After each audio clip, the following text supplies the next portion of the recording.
So the worst thing happened this afternoon. So are you playing your DS? I thought it was obvious enough I was already playing on my Switch. Who even has a DS with one screen?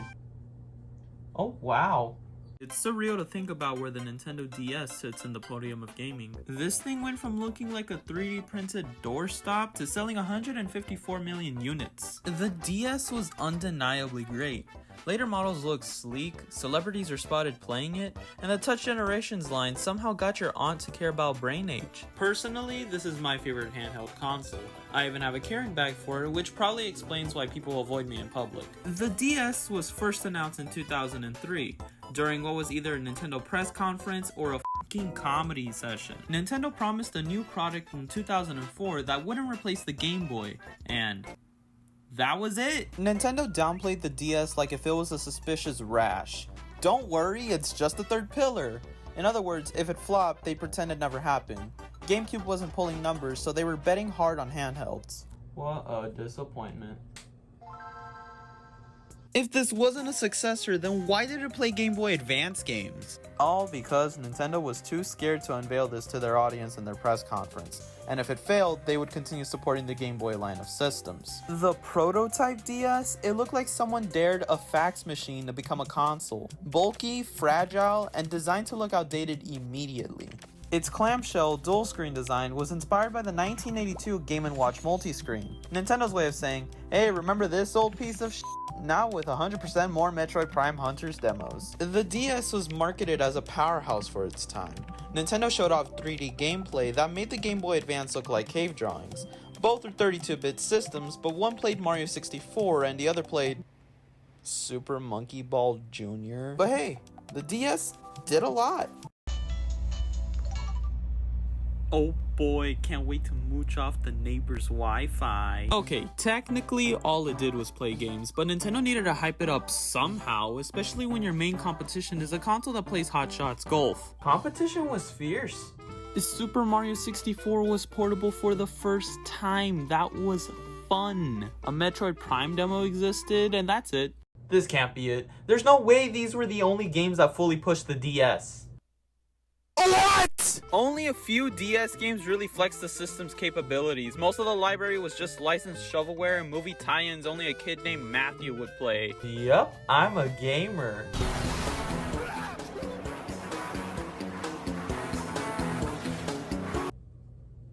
Never said I was proud of it. That said, the DS had some killer games. If you want classic Mario, play New Super Mario Bros., a modern classic with slick levels, creative bosses, and power-ups that make you question why we ever needed the Tanuki suit. Tetris DS is the ultimate love letter to NES-era gaming. It's like someone modded Tetris through nostalgia goggles in the best way possible. Yes, some of the backgrounds look like Google Slides presentations in an agriculture class, but hey, charm is charm. Rhythm games? The DS went hard, man.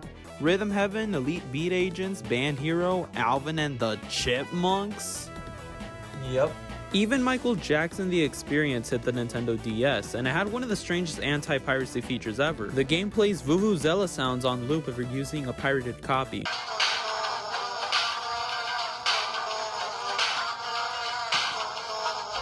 I really like it when video games have a creative way of showing their anti-piracy measures.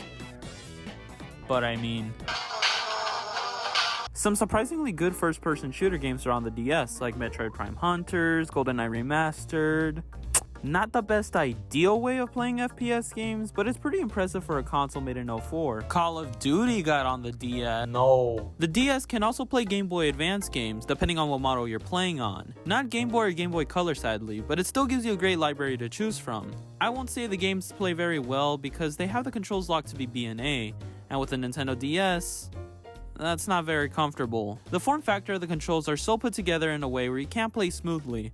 I can see this only being a problem for platform games though, so if you play something like Mario and Luigi Superstar Saga, WarioWare, or the Pokemon games, you should be fine. The screens are honestly better than the Game Boy Advance's SP101 model. There's no fading or yellowing, at least from what I see on my DS. I also find it really cool that in the system settings, you can choose which screen you want your DS to display Game Boy Advance games. If you ever need a break from the games themselves, every DS has a cool Pictochat feature. Man, I love using this from time to time. You don't even have to use this to message people. You can can just send yourself cool drawings, damn it, this just shows how alone I feel. The DS doesn't only have this bulky design. There have been revisions for the DS. The original DS just screams, I'm a revision of the prototype model.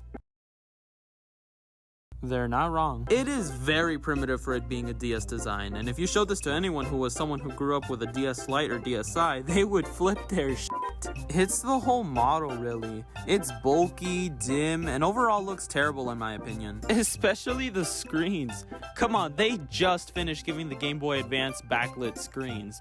This screen can't be considered a backlight. For God's sakes, this is comparable to the Game Boy Advance's 001 models. Give it a break though, Nintendo had to release this and then 2 years later make something better. I know I just got finished shitting on the DS design, but I also do have to say, I am a sucker for early 2000s cyber designs. They honestly aren't very sleek or futuristic, but they try to be. It's just, I would understand if this looked futuristic to someone who had the DS in the early 2000s, but at the same time, if you got a friend who thinks this looks futuristic, take them out of the rock they're living in. The DS's most infamous model, and might quite possibly be the model that everyone grew up with, the Nintendo DS Lite. The DS Lite is an amazing model that just gives you the right intentions to know that yes, this is a handheld console. When you see a console like this, it feels timeless yet retro. I don't know if it's because the design itself is very sleek and smooth, or the fact that the screens are clean and clear opposed to the original DS design. This thing came out in all sorts of colors and designs. Holy shit. My favorite design is this crimson and black color scheme model with a metallic berry red design and a plastic black. The DS's line of consoles in terms of revisions really feel like the Game Boy line of consoles. The original Game Boy, not too flashy looking. This thing looks like something you'd find next to a bulldozer. Now the Game Boy Pocket has a sleek design, better screens, and a fun design you could officially fit in your pocket without needing big cargo pants. Now this next Nintendo DS has its fans. I'm not one of them. The DSi has a design that I just can't seem to get behind, all because Nintendo got rid of the Game Boy Advance support on this console. No! The DSi happened to give us an alternative, which is the DSi shop, which lets us play bite-sized DSiWare games, and that's it. There is no virtual console inside of this thing. That would have been a dream. Game Boy, Game Boy Color, and Game Boy Advance games could do well running on the system. But I can also understand that Nintendo really isn't too keen on keeping the retro stuff alive. I mean, look at them now. You could buy DSiWare games. Wait, DSiWare? Hell yeah, I can't wait for my DS to feel like a Wii. The Nintendo DSi though has a lot of features that tried itself to become an all-in-one media player. This thing had a camera, MP3 player, it was a video game system all in of itself. This thing was trying its damn hardest. This was probably because the iPhone had been released 2 years prior to the DSi's release. Another thing could be because Sony's PSP was also an all-in-one player. I'm starting to think that Nintendo wasn't worried about the guys that play Cars 2, the video game. Most of these features are now on your 3DS, no problem. It is a novelty, but it kind of just seems pointless at the end of the day. Oh wow, look, a beautiful sunset. Oh, let me just find my camera. Damn it. Like, are you really gonna have the urge to use that camera all the time? Well, maybe that's just considering everything we have can take pictures now.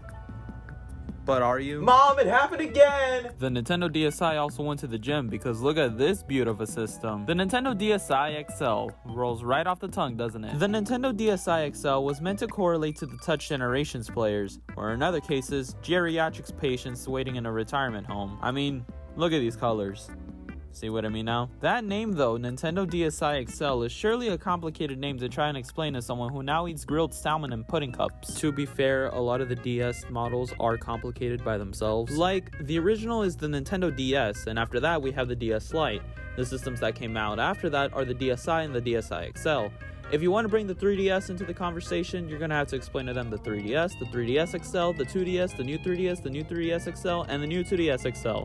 But that's not even scratching the surface because look at these chargers. We have the Game Boy Advance SP charger, which works on the original DS. Alright, cool. Now after that we have the DS Lite's charger, which has its own charger, and then after that we have the DSi charger that only works with the DSi and all other 3DS systems that came out after that. To be fair, my relationship with my past exes are a lot more complicated than this. Going back into the design perspective of things, the colors that the DS Lite opened with screams 2000s video game system, and the original DSi is meant to keep the luxury system name. The XL looks like something grandma would leave at her nightstand next to her Tums and under a pile of AARP magazines. I'm not gonna lie though, the Nintendo DS had a really good line of revisions and great models. besides the first one. If you were to ask me what Nintendo DS should I get if I want to play DS games, I'd probably say the DS Lite. The DS already has a huge library of games, and the fact that the DS Lite itself has the Game Boy Advance slot makes this thing far more useful than the DSi's camera and music app. Most of the DSiWare on the DSi is already available on the 3DS, and on top of that, Mine's red.